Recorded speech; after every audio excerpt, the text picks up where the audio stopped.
Hello les investisseurs, j'espère que vous allez bien et bienvenue dans ce nouvel épisode dans lequel on va parler de l'entreprise LVMH. Et comme c'est le sujet en ce moment, fin d'année, début de l'année suivante, et je fais un peu le tri dans le portefeuille, etc. Je vous avais fait une vidéo sur le même sujet il y a peu sur une autre entreprise.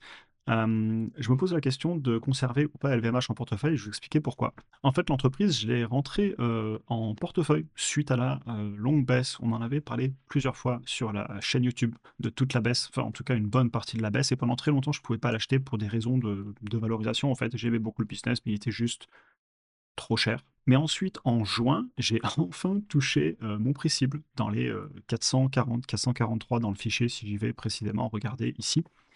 Et bah, à ce moment-là, j'ai un ordre qui est passé. Sauf qu'il s'avère que c'est allé très vite parce qu'il y a eu 2 journées et ensuite le titre n'a jamais retouché mon prix cible. D'où la question, qui se pose aujourd'hui, qui est que ma ligne, en fait, elle est toute petite et est-ce que je conserve une si petite ligne en portefeuille? Et on va essayer, de répondre à cette question aujourd'hui et que c'est un sujet hyper intéressant à discuter, la vente, parce qu'on parle tout le temps de qu'est-ce qu'il faut acheter et cetera. Mais j'aime bien aussi de temps en temps parler de trier le portefeuille, de rationalisation et cetera. Et pour information, si vous voulez en parler de la communauté, je vous ai fait une vidéo ce dimanche, point bourse, comme d'habitude en début de semaine, rappels fondamentaux aussi, de l'analyse d'actions, et cetera.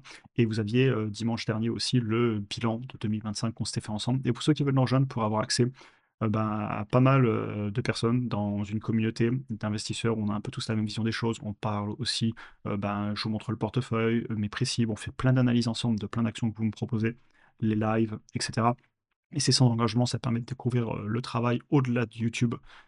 Si, ça vous intéresse d'avoir accès à une communauté et en plus, de soutenir mon travail, et ben, n'hésitez pas et puis si au bout d'un mois, ça vous convient pas, on peut continuer tout simplement avec YouTube. Et évidemment, comme d'habitude, c'est dans le cadre de investissement, je partage mes schémas, ils ont des choses, mais chacun prendra ses propres décisions. Du coup, LVMH, numéro 1 mondial du luxe avec un portefeuille de plus de 70 marques. C'est souvent ce que j'ai appelé mon petit ETF du luxe. On va pas refaire trop de qualitatif ici, je l'avais fait dans d'autres vidéos que je vous invite à aller voir si vous voulez plus d'infos sur l'entreprise. Mais en fait, j'ai voulu acheter cette entreprise parce que j'aime le secteur du luxe. Mais comment, expliquer ou comment, moi je personnellement, je n'ai pas la connaissance pour dire que, je sais pas, Gucci, Check Kering est mieux que Louis Vuitton de chez, LVMH ou Dior ou Chanel ou et cetera. J'ai pas de connaissances dans le secteur. Par contre, je m'expose au secteur et c'est pour ça que j'étais rentré dessus parce que c'était mon petit ETF du luxe. Surtout que c'est un secteur qui est historiquement coté assez cher et on avait enfin touché mon prix cible. Et c'est une belle entreprise, d'ailleurs, je vais vous en parler en fin de vidéo. J'ai aucune raison de la vendre d'un point de vue des chiffres, etc. Elle m'a pas déçu. C'est une entreprise qui a traversé une vraie période difficile, notamment avec le chiffre d'affaires qui a corrigé, les ventes en Asie et en Chine qui ont eu des difficultés, le consommateur qui a beaucoup souffert là-bas. Et voilà, on ne peut pas se mentir, le chiffre d'affaires a corrigé, tout au fait que l'entreprise est baissée en bourse d'ailleurs. Et bah, c'est le cas aussi dans mon fichier de projection. En 2025, je suis à moins 4%, je suis en décroissance sur le chiffre d'affaires, puis en 2026, un tout petit retour de la croissance avant que ça reparte enfin. Après, j'ai mis des croissances assez raisonnables. Donc je pense que mon analyse, en tout cas, je la trouvais conservatrice et c'est pour ça que je voulais, l'acheter, sur ces niveaux. Par contre, aujourd'hui, à 640, je peux plus du tout l'acheter. C'est beaucoup trop cher pour moi. Hem et donc voilà, un petit peu. Et au niveau sinon du business, hein, comme je vous le disais, aucune raison, de vendre. Business bien géré, marge brute élevée, capacité à fixer les prix, marge nette et marge sur free cash flow aussi en positif et à 2 chiffres, donc ça fait plaisir. Ça brûle pas de cash, historiquement, c'est bien géré. Ça dépense quand même pas mal en marketing, mais bon, c'est normal aussi, d'où, je vous dis ça juste pour vous expliquer la différence notamment entre la marge brute et la marge nette. Vous avez quand même là sur les 82 milliards en TTM en 12 mois glissants, 36 en SG&A, donc Selling General and Administrative, mais du coup le marketing, mais c'est normal, il faut bien aller vendre tous ces produits. Bref, je sais pas pourquoi je vous parle de ça. Entreprise, qui ne me donne pas du tout de raison de la vendre d'un point de vue des chiffres. J'avais pas prévu de faire autant de quantitatif. Bon, c'est pas grave, on en aura fait un peu. C'est toujours sympa, je pense que vous aimez bien aussi. Par contre, et là, vous voyez en haut, j'ai sorti, un extrait du slide où j'ai pas mal de raisons qui peuvent m'amener à vendre, bon, ce que j'appelle entre guillemets «mon algorithme de vente», que j'utilise à chaque fois. Et bah, là, c'est pas du tout que l'entreprise me déçoit.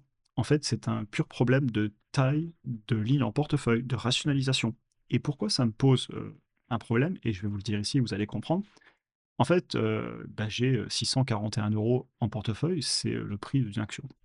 Et le seul point qui me bloque, bah, c'est qu'il faut que je fasse le suivi. Mettre à jour mes chiffres, plusieurs fois par an, regarder les résultats, écouter la direction, faire un suivi complet. Et ça va me prendre beaucoup de temps pour une ligne qui pèse peu en portefeuille, très peu en portefeuille. Et donc la question que je me pose, c'est, soit je vends parce que je veux garder en ce moment, je suis entre 15 et 20 lignes en portefeuille. On comptait l'autre jour et je veux pas 40 lignes en portefeuille, c'est pas possible. Ou alors, l'autre option, c'est que je la conserve et que juste, bah, je fais peu, voire pas de suivi. En gros, j'en fais peut-être une vidéo YouTube par an pour informer un petit peu tout le monde parce que je sais que c'est une entreprise que vous appréciez aussi pour, un bon nombre parmi vous. Et je peux la garder juste pour, le gag et garder la petite histoire qui est que mon ordre, il est passé pile poil à mon prix cible et que le surlendemain, elle repartait pour toujours à la hausse. D'ailleurs, je vous dis ça pour toujours, mais j'espère secrètement, faut pas trop le dire, mais j'aimerais qu'elle corrige et qu'elle revienne sur ses niveaux. Mais on est loin quand même, hein. Le moins 31%, faut aller le chercher. Ne jamais dire jamais en bourse, ça c'est quelque chose, que j'essaie dans le maximum les certitudes. Donc, qui sait, je pourrais peut-être un jour la racheter à 440, mais pour l'instant, c'est pas fait. Et donc voilà un petit peu la question que je me pose. Aussi, je voulais revenir là-dessus, est-ce que j'aurais pu savoir que j'aurais que 2 jours pour l'acheter et j'aurais dû, mettre le paquet? J'ai pas de boule de cristal personnellement et c'est vrai que ces dernières années, on a l'habitude que les marchés repartent assez vite. Rappelez-vous, ben, 2023, avril 2024, même là encore il y a peu, novembre 2025, pardon, c'était avril 2025. Hem, mais je me rappelle de 2022 parce que notamment fin 2018, début 2019, c'était reparti vite, puis mars 2020, c'est reparti très vite, pour ceux qui étaient déjà là. Moi, j'étais déjà là, ben, depuis du coup, mes premiers souvenirs de 2018, les premières baisses que j'ai vécues. Mais et là, c'est reparti vite à chaque fois. Par contre, 2022, je ne l'ai pas oublié. Cette baisse de plus d'un an à acheter tous les mois, à être sur YouTube à en parler, et cetera. Et donc, c'est pour ça que je suis jamais très pressé pour construire mes positions. Alors, des fois, ça arrive que du coup, ça reparte vite, mais ça, j'y peux rien. L'entreprise aurait pu rester pendant des mois sous les 440 à mon prix cible et j'aurais construit ma position. Du coup, j'ai pas encore décidé. Honnêtement, je vous donne mon sentiment, j'ai bien envie de la conserver, juste pour la petite histoire et parce que c'est une boîte aussi, une entreprise qui est pas mal suivie, sur YouTube. Je le vois à travers les analytics, à travers, les vidéos que j'ai fait dessus. En fait, je vois que ça plaît, ça fait des vues, c'est apprécié en termes de likes et cetera.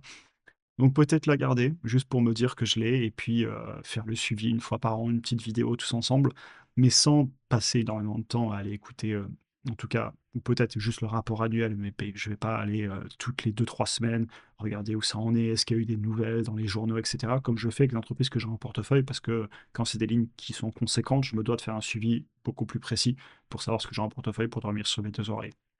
Dites-moi ce que vous en pensez, est-ce que vous vendriez, est-ce que vous conserveriez? Et je suis très curieux. En tout cas, j'espère que la vidéo vous aura intéressé. C'est un sujet différent, la vente, de quand vendre, mais c'est tout aussi important certainement de quand acheter, surtout parce que souvent on regrette de vendre et on va pas se mentir, je pense que cette entreprise sur le long terme, je suis pas inquiet et certainement que je regretterais de vendre enfin d'avoir vendu ma seule action.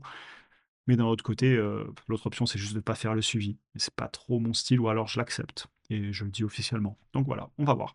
Dites-moi ce que vous en avez pensé, aussi si le style de vidéo vous aura intéressé. Je vous souhaite une excellente journée et à très bientôt pour un prochain épisode. Bonne journée à tous.